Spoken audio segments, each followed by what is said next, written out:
বর্ষা মৌসুম এলেই নতুন করে বাড়ে দুর্ভোগ। একদিকে জলাবদ্ধতায় ডুবে যায় বসতভিটা ও কৃষিজমি, অন্যদিকে নদী ভাঙনে ঝুঁকির মুখে পড়ে গুরুত্বপূর্ণ সড়ক।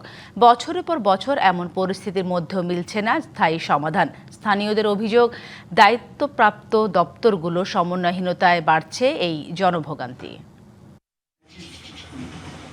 একসময় গলাচিপা উপজেলার পাতাবুনিয়া ইউনিয়নের কামারখালী সড়ক ছিল এলাকাবাসীর চলাচলের প্রধান ভরসা।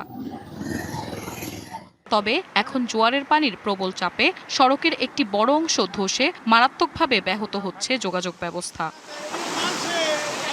গত বছর পানি নিষ্কাশনের পথ তৈরির জন্য স্থানীয়রা নিজ উদ্যোগে সড়ক কেটে দেন। চলতি বর্ষায় জোয়ারের তীব্র স্রোত সেই পাইপ ও সড়কের অংশবিশেষ ভেঙে নিয়ে যায়। এরপর থেকেই বিচ্ছিন্ন হয়ে পড়ে এলাকার যোগাযোগ ব্যবস্থা।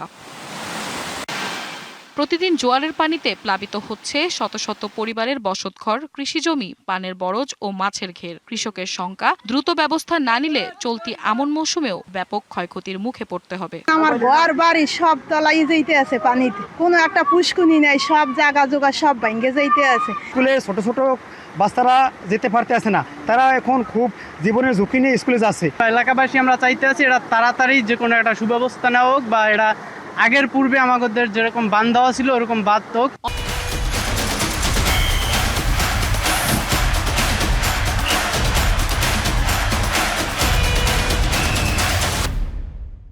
অন্যদিকে নদী ভাঙনের কবলে পড়ে হুমকির মুখে ডাকুয়া, চিকনিকান্দি, বকুলবাড়িয়া, কলাগাছিয়া ও জেলা শহরের যোগাযোগের গুরুত্বপূর্ণ বিকল্প সড়ক।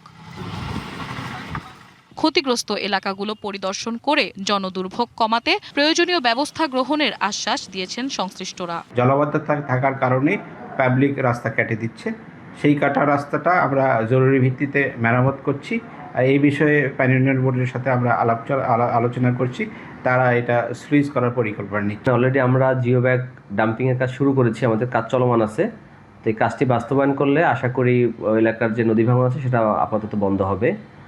আর এছাড়া বকুলবাড়ি এলাকায় আমাদের একটা জায়গাতে পানির চাপে বেড়িবাঁধ ব্রিজ হয়ে গেছিল, তো আমরা সেখানেও অলরেডি বেড়িবাঁধটি আমাদের ঠিকাদার নিয়োগ করে আমরা যেখানে ভেঙে গেছিল সেখানে ক্লোজ করে দিয়েছি। স্থানীয়দের প্রত্যাশা, দ্রুত কার্যকর পদক্ষেপের মাধ্যমে রক্ষা পাবে বসতভিটা, ফসলি জমি এবং গুরুত্বপূর্ণ যোগাযোগ ব্যবস্থা।